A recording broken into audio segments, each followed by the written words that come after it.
Welcome to the Upstate CFO Council. This organization was founded in 2019 by Robert Bendetti in order to provide a networking and educational forum for senior financial executives to share best practices, to discuss current financial issues, and to learn about current topics related to the performance of their job. Good morning, CFO Council. Thank you for joining us this morning. I'm excited. We have got an amazing group of speakers. I'm very excited to have Ben and Mark and Mary and Joe with Lockton companies, superstars, and very timely information. So thank you all for joining us, and thank you to the Lockton team for being here.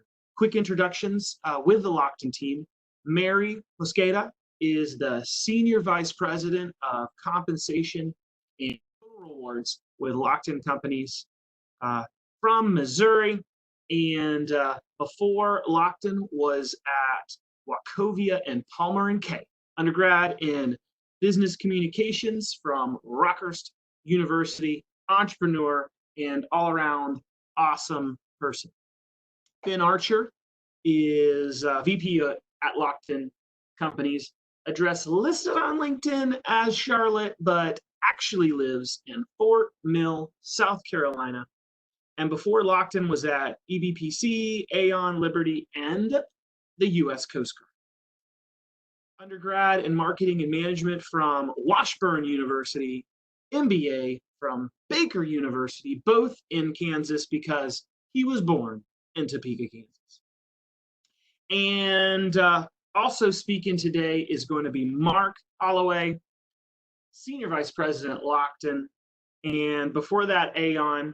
He's got an undergrad from Hartwick College and his JD from Wake Forest, an LLM in taxation from Villanova. So welcome. Thank you for coming. And I'm going to pass the mic over to Mary. We're going to talk through some population health updates and compliance and then round out with any questions anyone has. So we'll go on to the next slide. So a little bit about the survey. So as Ben said, we 3 weeks ago now, we were all talking about how to attract and retain talent. I know that that's what we were doing with our clients, and I'm sure some of you were still dealing with, how do we get the best talent and how do we attract and retain talent with such a low unemployment rate? Literally overnight that changed for us. We woke up the next morning and kind of went, oh shit, now what do we do? So this was unprecedented for us, and people were asking us questions and coming to us to be the experts, and that's what we usually are.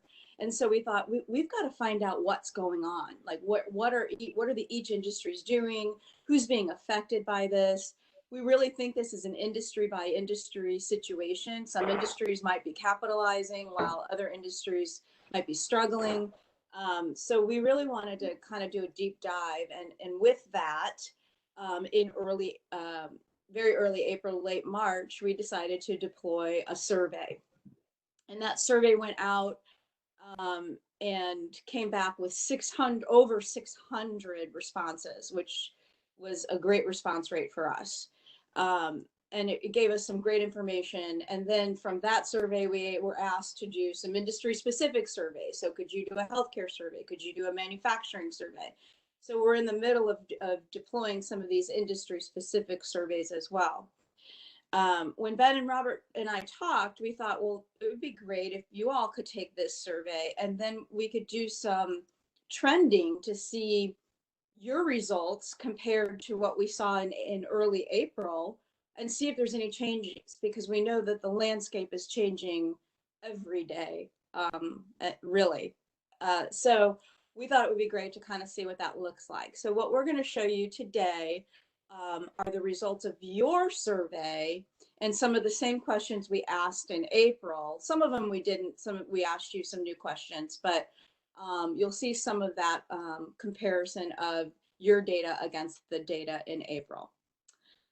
We compared you to 500. So we had 2,000, over 2,000, and then 100 to 500 employees. And so we carved out just the 500 group employee because we felt like that was an apples to apples comparison for the majority of you, and you'll see that in a second. The majority of those that responded were under 500 employees. There were a few of you that were in the 1,000 to 2,000 range, and certainly if you want to see the results against your population, we can certainly get that to you. Okay, so next slide. Let's jump in. So this is the makeup of your group. So what you can see here is the population that we just said. So almost 90% of you are under 500 employees. And then you can see the rest of the breakout there. Next slide. So industry makeup. So you have manufacturing, nonprofit, logistics, distribution, on down to real estate. For the April 5th survey, the largest population that responded was manufacturing, and then professional services and healthcare were slightly behind that. So you're somewhat mirroring what we saw in the, except for the healthcare piece, what we saw in our other survey. Next slide. So to jump right into some of the observations here. So when we look at your data compared to the April 5th data, nothing really jumps out except reduction in base pay. So nobody, it looks like no one said that they were reducing base pay, which is interesting because we are seeing some of that. We're seeing it more in organizations of 1 to 2,000 and over 2,000 lives. So it's sort of interesting that we're seeing a little bit slightly less on the April 5th survey for the 500 group life, but nobody in this survey is reducing base pay. Reduction in work hours is very similar to what we saw in April 5th. The unsure is interesting because back in April 5th, people still didn't know what was going on. So we saw it unsure. We're not sure what we're doing. And that's decreased slightly here in your group. One of the things I do want to point out here is delay in merit. And maybe if there's anyone that wants to share anything around some of these, we are seeing an increase in delay in merit. When you think about your payroll, your total payroll, and if you were going to do a 3% merit pool, and some of our clients are doing even more than that, were going to do more than that. They're not now, but they were. You can see that that's a huge takeaway for a cost reduction for you. So we're seeing a lot of that. We're seeing a lot of our clients ask us questions around that. Some of our clients are delaying bonuses and bonus payouts. And so that's sort of an interesting take on bonus, because you're thinking that was probably for previous work that was done in the past year. And so we're not big fans of delaying bonus. We think there's other ways to look at cutting costs, because in this environment, it's really also important to maintain engagement and motivation. Any questions along the way? Hey, Mary, I do have a couple of questions.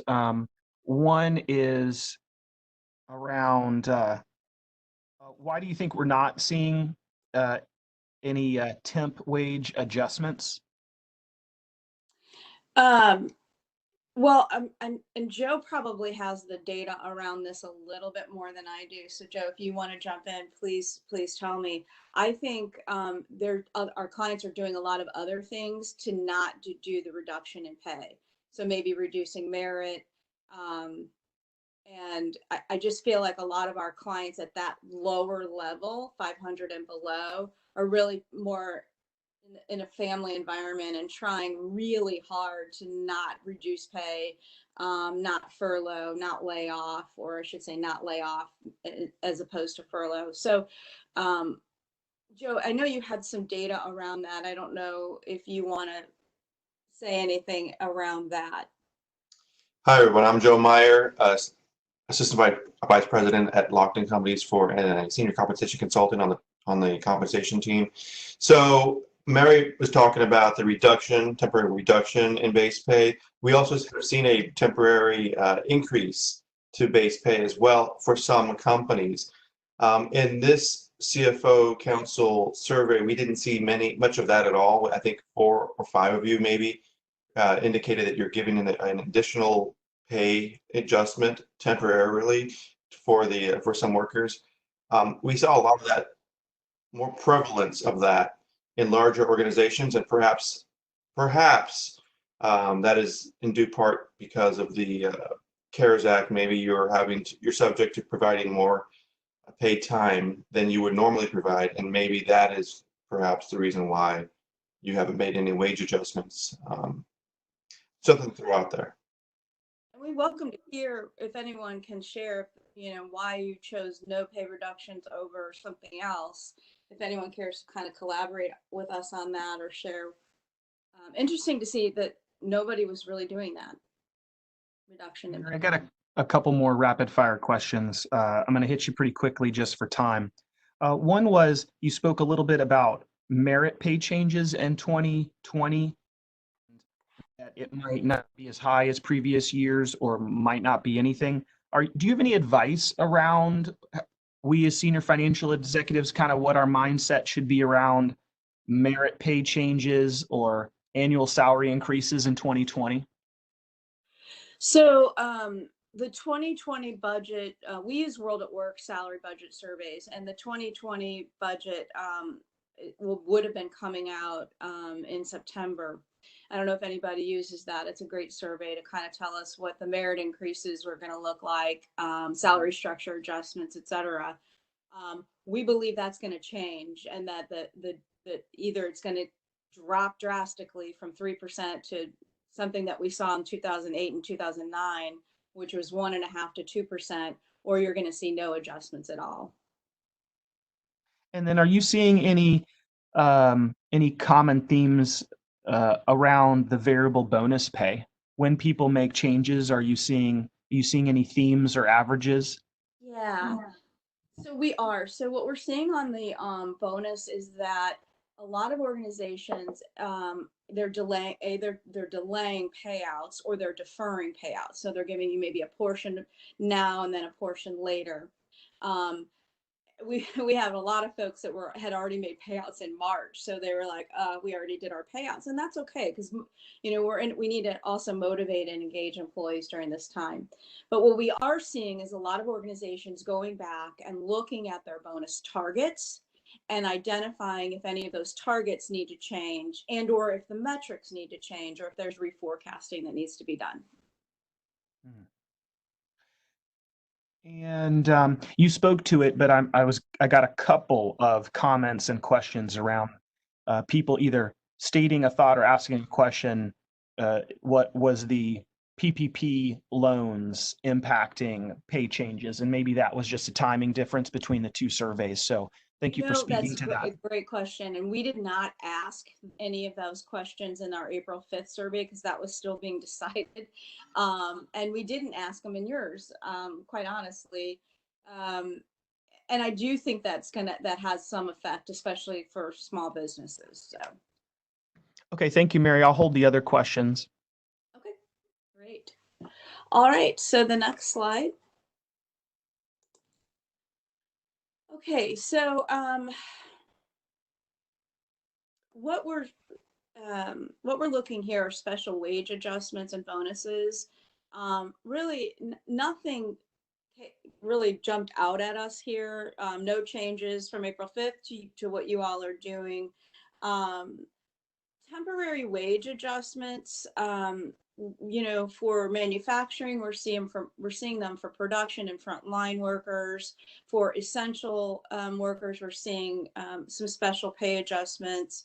But nothing really jumped out at us at this one at all. So it's very similar to what we saw in the April 5th survey. Next slide. So furloughing. So we did see an increase in furlough for larger organizations, but you all kind of stayed very similar to the 500 and under population for furloughs. But we are seeing an increase in that right now in our larger organizations. And I'm going to turn it over to Mark later to kind of talk a little more about the furlough compliance areas, but we are seeing furloughs with benefits. We are seeing we're liking that we're seeing furloughs over layoffs or reduction in workforce. So that's an interesting. The furloughs have been very interesting for us in terms of size of employer, because we think it's just going to happen more with the larger employers than the smaller ones. On the next slide, we talk about childcare assistance.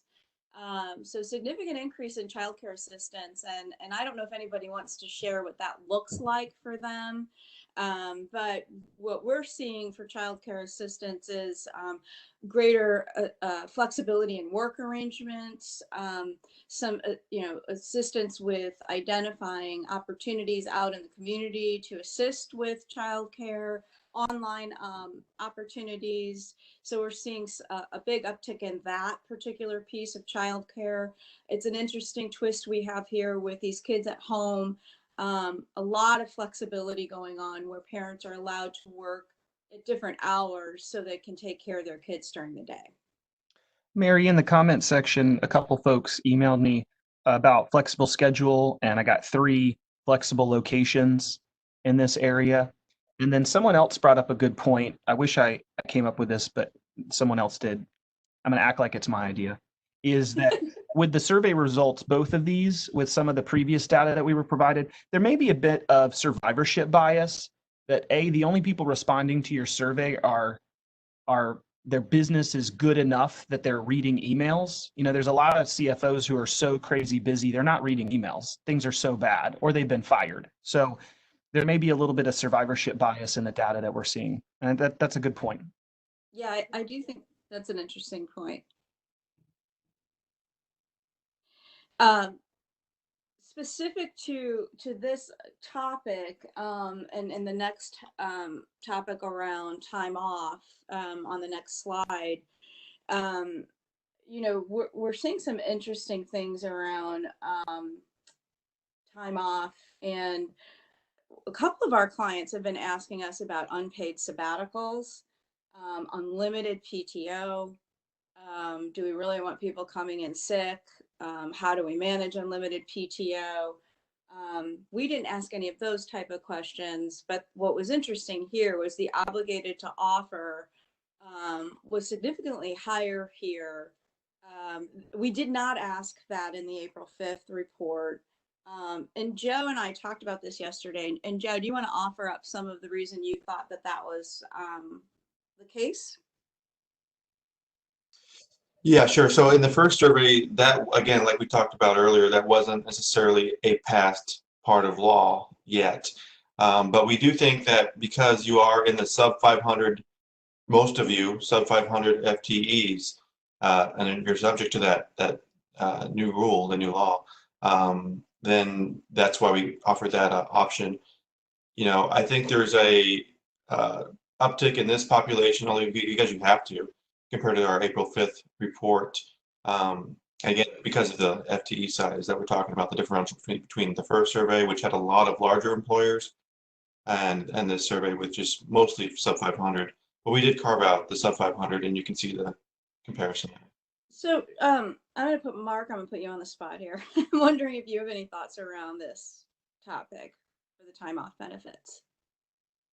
It's what, as far as offering unlimited time off? That and the what you see here on this slide in terms of the obligated to offer. It wasn't an option on April 5th, but now it is. Right. Generally what I'm seeing as far as, time off benefits, as you note, the under 500, you've got the new, FCRA sick pay mandate of the 10 days and the FMLA plus leave and all that. Generally what I'm seeing are, employers are offering what they're legally obligated to offer, and a lot of them aren't doing much more than that. Are you seeing anybody ask questions around compliance with unlimited PTO? I see a lot of interest in unlimited PTO, but I've not had that many customers I've worked with have actually wanted to do it. Okay, excellent. Yeah, the same for us. We have a lot of questions around it, but nobody's actually really trying to implement it. But it is interesting. A couple of our clients are implementing unpaid sabbaticals at this point, which is another great option. On the next slide, we talk a little bit about the medical insurance and whether you're covering treatment at 100%. So you can see the results here. So 50% of you are. And I think we might see more of that. And I think Ben's going to chat a little bit about population health here shortly. On the next slide, requesting type of financial relief from your vendors or carriers. Other than not at this time, extended grace periods seem to be the most. And that we just did a healthcare survey just recently and asked this question, and that was also for the healthcare organizations that we sent this to. That was also the largest, next to not at this time, extending grace periods. Mary, I kind of chuckled when I saw this question because I think your average CFO, they're not asking, they're just not paying their vendors and carriers on time. I don't know if you want to ask that question, but I didn't have the option what I'm actually doing, which is paying people when I feel like it.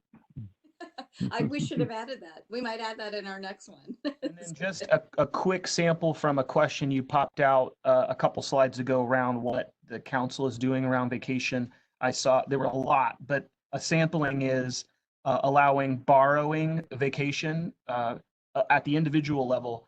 They can borrow from 2021 into 2020. So kind of go into a negative balance. I saw vacation donation pools.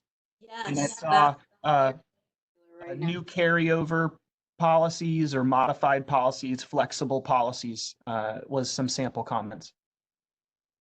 Excellent. Yeah, the donation of sick or PTO, that actually had started coming up even before COVID. We were seeing a lot of our clients that wanted to, be more family friendly or community friendly, and there might have been folks within their organization that needed it for whatever reason. They were donating PTO and sick, and we thought that was such a great idea, and I think you're going to see an uptick in that as well. Okay, so I know we did have some other questions that we were going to talk through, but like you said, in the interest of time, Robert, maybe we move on to Ben, and then we can come back to these questions if we have time at the end. That's great. Awesome job. And Ben, for timing, I really doubt you're going to have time to come back to this. So just we got a lot of participation in the council. Kind of pace yourself accordingly that because of my 20-minute intro, you're limited for time. Yep. So I'll run through this pretty quick. So, we're getting a lot of questions, as you could imagine, as far as, what's the overall cost impact to the medical plans from COVID? What are we seeing? And that's both from self-insured clients who are paying claims, as well as, fully insured clients thinking, okay, what does 2021 look like as far as renewals?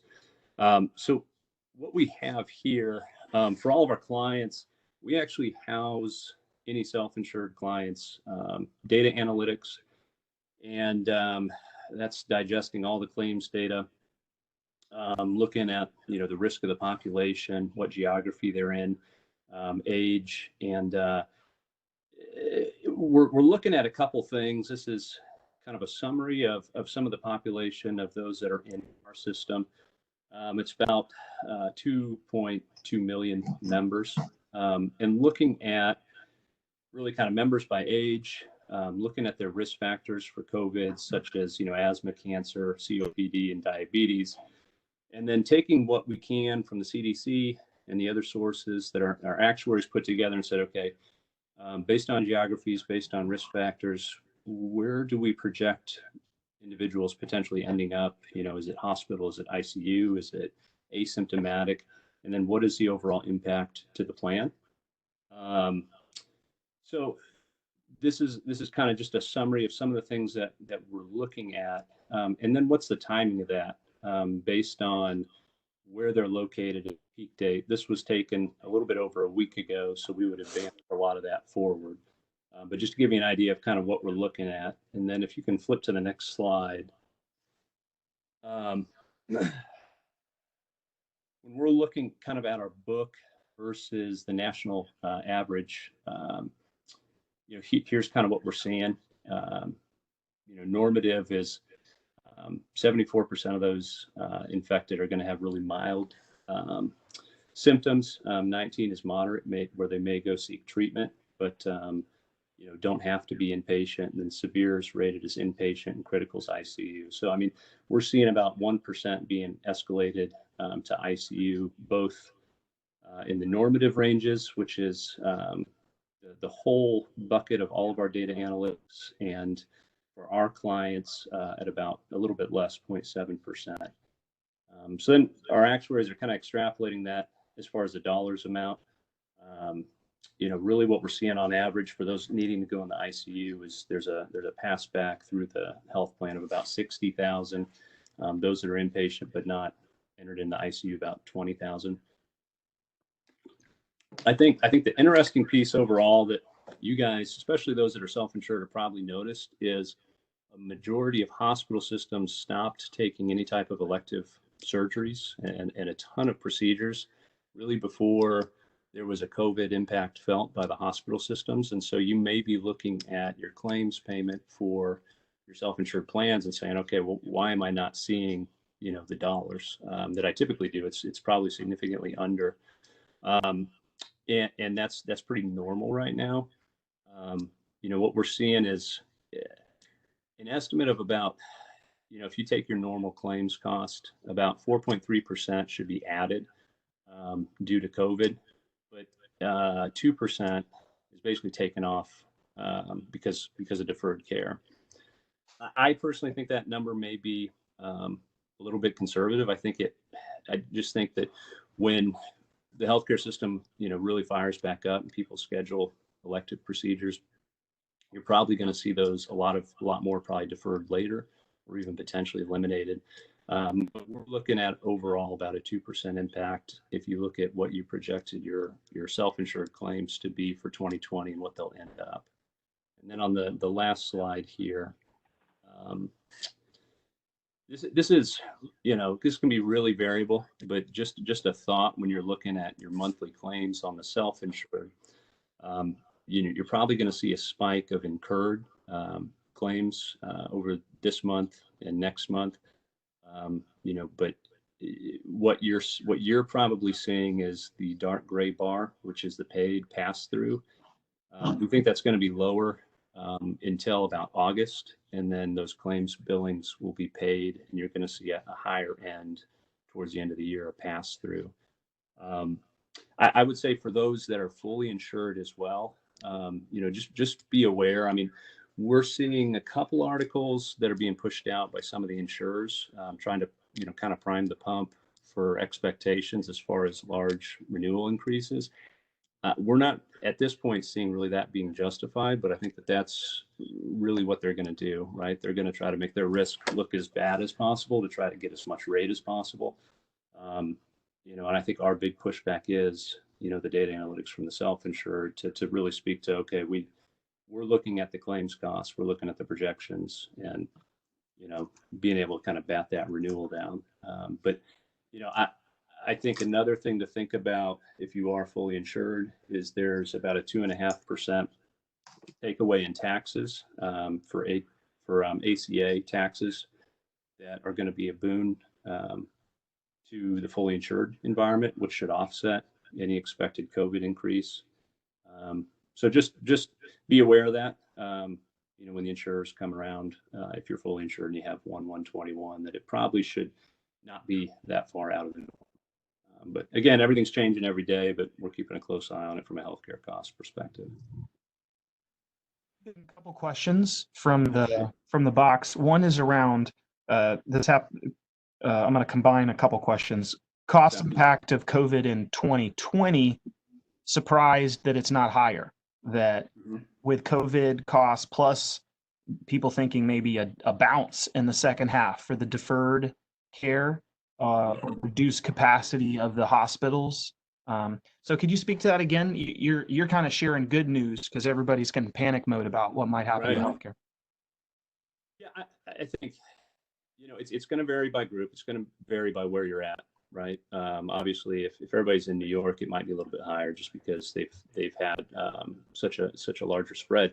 But we're not, when we're looking at, and maybe go back one slide, when we're looking at people who are actually going through treatment for COVID, these are the average costs that we're seeing, and this is passed through direct from the health insurers that are paying the claims for our clients.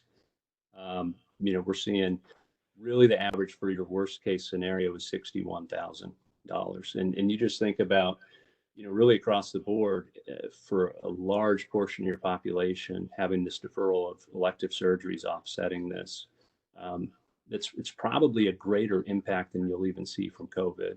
So I think what we're not seeing is just a massive hit to the health plan from COVID, and what we are seeing is being offset by that deferral. I think what's going to be interesting is there's going to be a certain amount of people who have surgeries deferred. What's going to be the percentage of that are ultimately terminated? And for those that get back on the books, are you going to be a little bit higher towards the end of the year, running into 2021?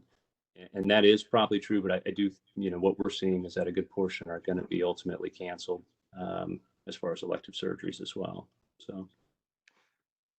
Ben, peel the onion on that one is, do you have any idea what the cost per day is of somebody who's in ICU or somebody who's in ICU on a ventilator?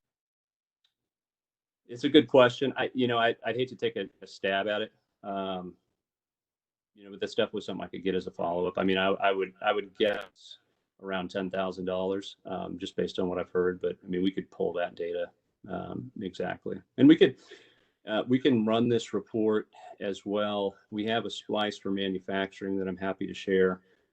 We can even run this report, for those based on a census and looking at really kind of where they're located and where they're located in South Carolina. So if it's helpful, I'm happy to pull some more details through our data analytics system. Yeah, it could be a supplement when I send out the deck. And then I got a couple questions around is there a difference if you were to discuss these details by category, by industry? Say, is manufacturing different than a different part? If you pulled something out, would it be different than the rest of the sample? Yeah. I think what you're going to see for manufacturing, because I did look at a couple of these before jumping on as far as our industry splits, you're going to see in manufacturing the risk factors a little bit higher. Just from the comorbidities, whether it's asthma, diabetes, those types of issues, which may put a little bit more at a higher risk category for those going inpatient into ICU. I think some of the counterbalance of that, though, is a lot of the manufacturing aren't in the hubs where the infection is, right? And so that kind of offset it. It's very dynamic. I mean, you have to look at all the factors, because if you have somebody in rural South Carolina, it's probably not a hotspot versus you have financial services in New York, and their just incidence is a lot higher. But I'm not seeing a major swing where it's going to change, between a 1.5% and a 3% impact to claims, regardless. And then last question, I've got a bunch, but I'm gonna hold them. We're talking a lot about the health plan impact. Any different answers if we talk about workers' comp claims, COVID-related workers' comp claims? You seeing anything? Yeah, that's a great question. Let me take that back, just in the interest of time. And I'm happy to share some additional information about how we're seeing it pass through on the work comp side. I don't have it handy as far as the data. Okay, great. Thank you. Mark. Yeah. All right. I'm going to do a razzle-dazzle 5-minute discussion here of the issues you need to consider under your welfare plans for your employees. And just to kind of level set here, I mean, when I talk about a furlough, I'm talking about an involuntary leave of absence, could be either paid or unpaid. Folks on furlough are still technically your employees. That's obviously not true if you have a layoff. A layoff is a termination of employment. Employment is severed. We give person a COBRA notice and they go on their merry way. So next slide here. The most important thing you're going to hear from me is for those of you that are contemplating furloughs and want to continue health coverage under your plan, all right, check the terms of your plan, all right? That's always good advice from a lawyer, but it's especially true here because, for example, if your plan says all employees who regularly schedule to work 30 hours a week qualify for coverage under the plan, all right? Now, if you furlough employees and say, you know what, we're just going to continue our health coverage at the active employee rate, or we're going to forgive contributions during the furlough or whatever, guess what? That might not be contemplated under the terms of your plan, all right? Now, the issue is important, especially for those of you that are self-insured that purchase stop-loss coverage to protect the plan from catastrophic claims, because your stop-loss carrier bases coverage on what the terms of the plan say. So, for example, as I said, if there's nothing in your plan that contemplates extended coverage during a furlough, the business risk you run is if out of the goodness of your heart, you extend coverage for folks on furlough like they're active employees, one of those individuals gets hit by a bus and is in ICU for a week, guess what?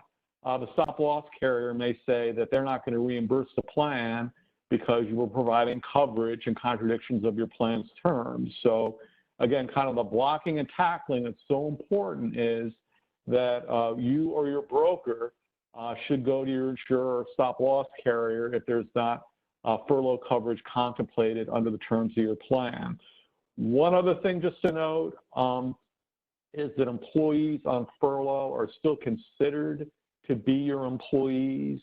And if they are considered to be ACA full-time employees, and generally the deal is they keep that status throughout the year. If they were measured in coming into 2020 as a full-time employee, that means you have to continue to offer them affordable coverage under the ACA. So for example, if you wanted to treat the furlough as a reduction in hours and offer COBRA on that basis, the COBRA is not going to be affordable under the ACA, and you risk, your business risk would be people could decline COBRA, go to the state health insurance exchange, buy coverage. If they do, you will get a nasty grant in the mail from IRS that you violated the employer mandate to Tier 2 penalty, and you could get fined up to $3,860. Next slide, and I'm going to move quickly here. I'm taking notes. Yeah. You've triggered and put me in panic mode. So sorry, I'm slow with the mouse. Well, I just wrote down $3,800 and oh blank. Yeah, well, again, and that's if for your employees on furlough, if you put them on COBRA, that's not going to be necessarily affordable. The other things to note on COBRA would be if you're doing a layoff, you may want to consider a COBRA subsidy for folks. Generally, the deal is that is non-taxable. The only exception being if your plan was self-insured and the only people that got the subsidy were the highly paid folks, then it would be taxable to the highly paid folks. But if you're either insured or self-funded and giving the same COBRA subsidy, it's going to be non-taxable. When the subsidy runs out, that allows people to jump off to the insurance exchange and buy coverage at that point, but it would not allow them to add coverage under a spouse's employer's plan. So just keep that distinction in mind. The other thing, as far as the furlough is concerned, if you're going to have a furlough and want employees to pay, generally you can do it what's called pay-as-you-go, where the person would just send in a check each month on an after-tax basis. You can also do what's called catch-up, which means you do not require contributions during the furlough, but you catch people up when they come back, that would also be okay. Next slide, which is on Section 125 issues here, because I imagine most of you have Section 125 plans for pre-tax premiums. Perhaps you have dependent care spending accounts for your employees. Keep in mind the current rules for daycare FSAs are very liberal, that employees can stop or start deductions when they pull their kids out of daycare. One issue, and maybe I'll wrap up with this, would be on the daycare FSAs. There are currently no rules that allow you to refund pre-tax contributions that employees have made to their daycare FSA. And you may have run into this. Employees are pre-funding summer camp expenses, and lo and behold, summer camps are closed. Employees might want their money back. There is no way you can do that under the current rules. However, we have gone to IRS and Treasury on bended knee and asked for regulatory relief here. So it's not out of the realm of possibilities. We could see maybe some regulatory relief, but not right now. You cannot allow for any type of pre-tax refunds. And I will, on that cheery note, pause here and see if there are questions. Or Robert, I realize I've run a couple minutes over, and I apologize for that. No, you're good. And I do have a couple of questions. One is to pull the string on what you just said around the child care elections. You said we can't pull money out, but can you change your could an employee change their future ongoing pre-tax child care deferrals? Absolutely. Yep. Just say I'm taking my kid out. I've had a change in child care, and that allows the person to stop going forward.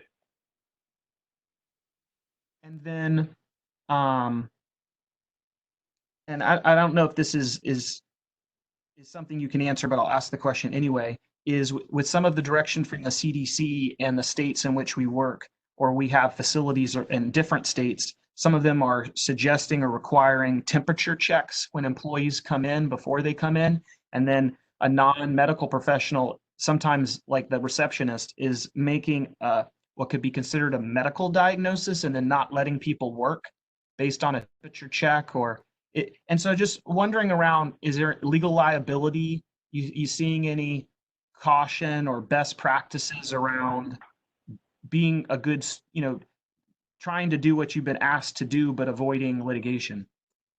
Yeah, I'd make a couple observations. One is EEOC, the federal agency that polices the Americans with Disabilities Act, has said that temperature checks are okay, that you don't have an ADA problem with doing that. I guess my advice would be, if you're going to do temperature checks, I think it'd be a good idea to have some type of medical professional do it instead of the receptionist. And I would just add to that. I mean, we're seeing a lot of current vendors who maybe they're in the on-site clinic type of space, or maybe they're the health plan, really starting to offer services, to deploy nurses and medical professionals for those types of checks and help manage that. So that is something that the industry on our end is kind of responding to as well. Versus having somebody like a receptionist put that in place. Oh, that's interesting, like a fractional service that vendors in the area might provide if you don't have full-time on-site. Okay, interesting. I hadn't thought about that. Yep. And I'm gonna we're at time actually, so I got a bunch of awesome questions, but I'm gonna hold them. And that was fantastic. Before I close and wrap up, Ben, any 60-second closing thoughts? I think, listen, I mean, this is a dynamic situation overall. I think, message on the healthcare is that, it probably doesn't need to be this looming threat over your shoulder, but there's definitely, some ways, especially on the fully insured, to negotiate next year's renewal. I would just say it's dynamic. We're keeping tabs on it every day. We have a site where we're housing all of our data open to the public and advice, and even things like sample implications. And it's just lockton.com/coronavirus. So guys, feel free to use those resources, and we're always here and available for questions, Robert, or anybody on the call. If there's anything particular you guys have questions that we didn't touch on today. Thank you. That was fantastic. That was a great presentation. Thank you for a nice time management. We hit you up with a ton of questions. I got a stack of them that I didn't ask. That was great. I'd like to also echo what Ben said about the white papers and videos that are available on Lockton's website are fantastic. There's a bunch of great resources. And I really consider this a call to action. I think we need to all partner with our HR folks, bring in the broker that we're currently using, and review and use this as kind of a template, a checklist to go through. And you don't need to be an expert in this area. That's why we have partners. But it's a good note. If your partner, you realize, wow, the current person I'm using, they're not a Ben, a Mary, a Mark, a Joe. Well, there are people out there like Lockton to come in, have a quiet conversation. And great info. I got some awesome notes around these industry splits, some data around pay change, bonus changes. I'm also super glad I got my bonus in February. I've never been so happy about that timing. That was awesome. And I thought the furlough coverage contemplated within the plan around 30 hours. Mark's got me super nervous. My VP of HR is getting an email in 120 seconds. And then COBRA and the Affordable Care Act, I never even thought about that. And I hate $3,800 fines. So that'll be bullet point number 2 in my email. And so what's going to come next is you'll get an email with the video version of this presentation, also a copy of the deck, and contact information by the Lockton team if you have any follow-ups. And then if Ben and Mary and Mark and Joe, if you have some workers' comp information that pops up, if it differs at all, you have a little white paper, little info, please send me that, and I'll forward that along with the rest of the team. And then most importantly, everyone needs to like, comment, and share my post on LinkedIn about this WebEx. I know who you are when you do it. And it's like good karma. You're pushing into the air, and it literally takes 2 seconds. It's like a finger exercise. You can't see me, but it's just a movement of a finger. If you don't do it, you're just super lazy. So give me a like, comment, and a share on LinkedIn. Thank you all very much, and everyone have a great morning. Thank you. Thank you.